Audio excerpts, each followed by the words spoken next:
Must a couple be married through the church for God to recognize the union? No.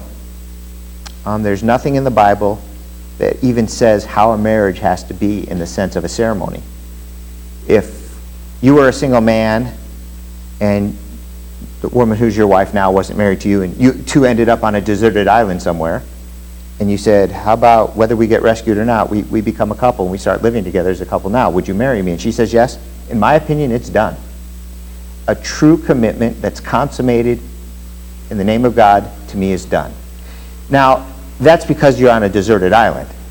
I think, obviously, marriage and the faith in general is a communal thing. We're part of a fellowship, a body of believers, and everything we do has ramifications in our society. And so there's a proper way of getting married in our society. There's the legal way, there's the religious way. If you want your union to be part of the church, you should get married in a church. But it's not important before God, in my opinion. I just think the commitment to be faithful to one spouse for the rest of your life in God's name is really all it takes. In our country, though, you have to have a legally binding ceremony. It can be done by a justice of the peace, a ship's captain, certain chaplains, and certain ministers.